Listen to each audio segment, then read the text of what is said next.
It is 11:43 in the morning, the 7th of June, 1692. You are standing on the corner of High Street and Lime Street in the centre of Port Royal, Jamaica, the richest city per capita in the entire Western Hemisphere. Around you, 2,000 buildings are packed onto a narrow sandspit no wider than a few hundred yards, jutting into Kingston Harbour like a clenched fist. 4 stone forts guard the approaches. Goldsmiths weigh Spanish pieces of 8 in counting houses. Merchants stack hogsheads of Jamaican sugar onto wharves. Taverns and grog shops outnumber churches by a margin that embarrasses the clergy. The air smells of tar, molasses, salt, and money. The ground moves, not a tremor, not a warning. The sand beneath your feet liquefies. In the space of a single breath, the solid earth becomes a fluid. You watch a 3-story brick warehouse across the street drop vertically into the ground, as though a trap door has opened beneath it. The roof tiles vanish below the surface. The street itself is rolling in waves, like the sea, visible, physical waves, 2 and 3 feet high, rippling through packed sand and gravel. Buildings are sliding sideways into Kingston Harbour, their walls still intact, their foundations gone. The wharf you unloaded cargo on this morning is now 20 feet underwater. The church steeple is tilting. People are running, but there is nowhere to run. The ground is swallowing them. 2 minutes. That is all it takes. When the shaking stops, 2/3 of the city, the wharves, the warehouses, the taverns, Fort James, the houses of merchants who were richer than most English lords, are beneath the surface of Kingston Harbour. The water is still rising. And then the tsunami arrives. This is the story of Port Royal, the city they called the wickedest on earth, a place built by buccaneers, bankrolled by empire, and destroyed in 120 seconds by the thing it was built on, sand. Subscribe and stay for the full story. If this is your first time here, we separate the myth from the history, and the history of Port Royal is stranger than any legend. To understand what died on that June morning, you have to understand what was born 37 years earlier, and why. In 1655, Oliver Cromwell launched what he called the Western Design, a military expedition to seize Spanish territory in the Caribbean and break Spain's monopoly on New World wealth. Admiral William Penn and General Robert Venables sailed with a fleet of 38 ships and nearly 9,000 men. Their first target was Hispaniola, modern-day Dominican Republic. It was a disaster. The English forces were repulsed at Santo Domingo with heavy casualties, badly organized and outfought by Spanish colonial militia. Desperate for something to show London, Penn and Venables redirected to Jamaica, a smaller, less defended Spanish colony. They took it in May of 1655, almost as an afterthought. Spain had held Jamaica since Columbus's second voyage in 1494, but had never developed it heavily. The English inherited an underpopulated island with one critical geographic asset, Kingston Harbour, one of the largest natural harbours in the world, and at its mouth, a long, narrow sandspit called the Palisados, a natural breakwater barely 50 acres in area, but perfectly positioned to command the harbour entrance. That sandspit became Port Royal. The early English governors had a problem. Jamaica was isolated, poorly garrisoned, and surrounded by hostile Spanish territory. Spain wanted it back. The English crown was fighting wars in Europe and could not spare regular troops for Caribbean defence. The solution was as old as naval warfare itself: privateers, licensed raiders, buccaneers who would attack Spanish shipping and settlements in exchange for a safe harbour, a friendly port to sell their plunder, and the legal cover of a letter of marque. And they came. Henry Morgan came. Roche Brasiliano came. Dutch and French and English and Portuguese and African sailors came. Port Royal became their base, a city designed around the economics of organised plunder. By the 1680s, it was the most commercially active port in the English Americas. An estimated 6,500 to 8,000 people lived on that narrow spit. There were more than 2,000 buildings, brick warehouses, timber-framed houses, stone forts, counting houses, taverns, a synagogue, an Anglican church, a Catholic chapel, a Quaker meeting house, and an entire street of goldsmiths who did nothing but weigh, assay, and store pirate silver and Spanish gold. The wealth was real. Archaeological evidence and contemporary accounts confirm it.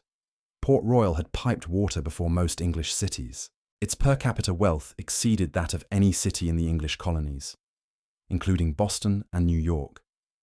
And its reputation was equally real.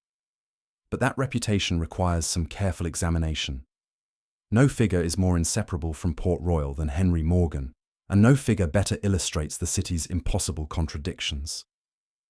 Morgan was born around 1635 in Llanrumney, Glamorgan, Wales, the son of a farming family, not gentry. How he arrived in the Caribbean is debated. Some accounts say he came as an indentured servant during the Cromwellian settlement of Barbados. Others suggest he enlisted in the military expedition that took Jamaica. What is certain is that by the early 1660s, he was operating as a buccaneer captain out of Port Royal, leading raids against Spanish settlements with growing ambition and growing success. His operations escalated. In 1668, he sacked Puerto Príncipe in Cuba with a force of roughly 700 men. In 1669, he took Maracaibo and Gibraltar on the coast of Venezuela, storming a fortified harbor, defeating a Spanish naval squadron sent to trap him, and escaping with a fortune in plunder through a combination of tactical brilliance and extraordinary nerve. His men used fireships and a decoy, a log raft dressed with hats and dummy figures, to draw Spanish fire while the real attack came from elsewhere. Then came Panama. In January of 1671, Morgan led approximately 1,200 buccaneers across the Isthmus of Panama, a brutal overland march through jungle and swamp, and attacked the city of Panama, the richest Spanish settlement on the Pacific coast. The city fell after a day-long battle, and the buccaneers spent weeks stripping it of treasure. Contemporary Spanish records estimate the loot at somewhere between 100,000 and 400,000 pieces of eight, a fortune by any standard of the era. Here is where the contradictions begin. The Treaty of Madrid, signed in July of 1670, had formally ended hostilities between England and Spain in the Caribbean. Morgan's commission, his letter of marque, predated the treaty, and it is debated whether he knew of it before the Panama raid. The Spanish were furious. Morgan was arrested and sent to London in 1672, but he was never tried. Instead, he was knighted, and in 1674, he returned to Jamaica as lieutenant governor, charged with suppressing the very piracy he had once led. He spent the next 14 years in Port Royal as its most prominent citizen, a man who had made his fortune as a buccaneer, been elevated by the crown to enforce law, and lived in a grand house on the harbour front. He drank heavily. He quarrelled with governors. He issued anti-piracy proclamations, while former crewmates drank in the same taverns. He died on August 25, 1688, 4 years before the earthquake, and was buried with full military honours. His grave, along with the entire cemetery of the Palisadoes Church, now lies beneath Kingston Harbour. Morgan was Port Royal made flesh, a man who was privateer and governor, outlaw and knight, pirate and justice of the peace. The city that built itself on his plunder carried the same contradictions in every brick. By June of 1692, Port Royal had been evolving for nearly 4 decades. The age of Morgan was over. The buccaneering economy was shifting, not disappearing, but transforming into something more complex, mixing legitimate trade with smuggling, plantation sugar with pirate silver, English law with Caribbean reality. The city was still rich, still crowded, still built almost entirely on sand. The earthquake struck at approximately 11:43 in the morning on Tuesday, the 7th of June. We know the time with unusual precision because Donnie Hamilton's underwater archaeological team from Texas A&M University, who excavated the submerged city between 1981 and 1990, recovered a stopped pocket watch from the ruins. Its hands pointed to 1143. Other accounts, including the letter of the Reverend Emmanuel Heath, rector of St. Paul's Church, confirm the late morning timing. Heath was having a drink with the president of the council, John White, at a tavern when the first shock hit. What happened next was not simply an earthquake. It was a specific geological phenomenon called liquefaction, the process by which water-saturated sand, when subjected to sudden vibration, loses its structural integrity and behaves as a liquid. Port Royal was built on the Palisados, a sandspit composed of loose, unconsolidated sediment sitting on top of a water table that was, in many places, only a few feet below the surface. When the seismic waves hit, the ground did not merely shake, it stopped being solid. The Reverend Heath's account, one of the most detailed eyewitness records we have, describes the ground rolling in visible waves. He writes of seeing entire streets sink vertically, buildings dropping into the earth as though swallowed. People caught in the liquefaction were pulled under, some waist deep, some to their necks, some entirely. The sand closed over them. The most famous survivor of this phenomenon was Louis Goldie, a French Huguenot merchant who had settled in Port Royal after the revocation of the Edict of Nantes in 1685. Goldie was swallowed by the earth during the first shock. According to his own account, which is also recorded on his tombstone, still visible in the churchyard at Port Royal, he was carried underground, then ejected by a subsequent shock into the harbour, where he swam to safety. He survived and lived until 1739. His tombstone inscription is one of the most remarkable primary sources in Caribbean history. It records, in lapidary English, the experience of being eaten and spat out by the earth. The destruction was catastrophic and concentrated. The northern section of the city, the part built on the deepest sand, suffered the worst. Fort James, which guarded the harbour entrance, slid entirely beneath the water. Whole streets disappeared. The wharves, the warehouses, the counting houses, the commercial heart of the city went under. The church steeple toppled. Contemporary accounts speak of buildings sliding into the harbour with their walls still standing, visible beneath the water for days afterward. Then came the tsunami, a wave generated either by the submarine landslide of the city's own foundations or by a secondary seismic event, rolled across Kingston Harbour and struck what remained of Port Royal.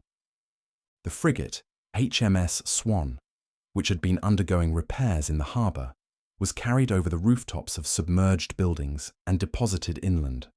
The death toll is estimated at approximately 2,000 killed immediately by building collapse, drowning, or burial in liquefied sand.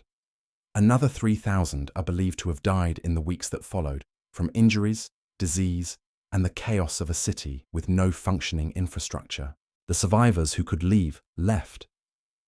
Those who stayed faced epidemics, dysentery, malaria, typhoid, in a landscape of rubble and standing water.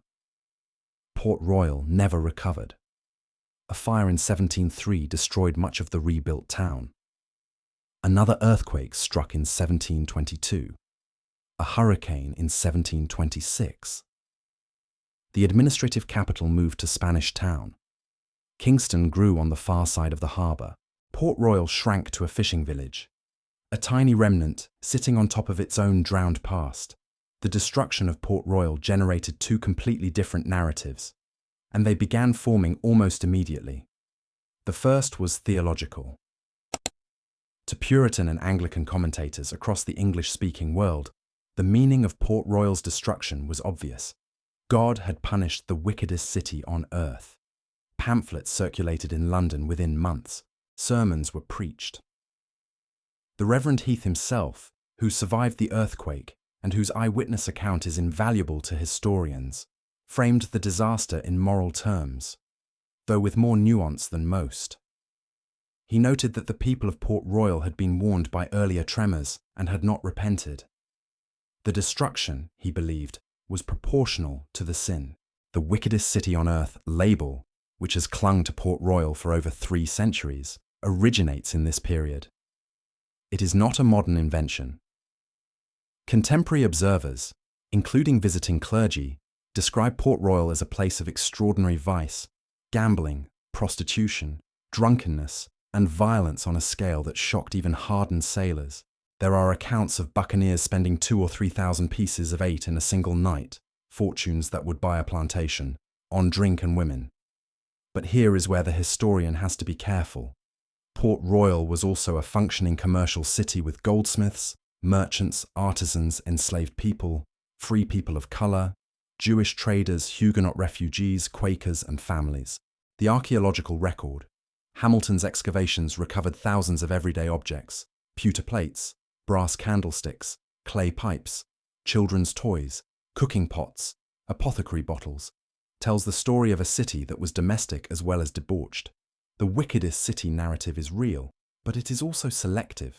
It was promoted by people who had moral and political reasons to promote it. The second narrative is geological, and it only became fully available in the 20th century. Port Royal sits on the Enriquillo-Plantain Garden Fault Zone, a major strike-slip fault system that runs along the boundary between the Caribbean and North American tectonic plates.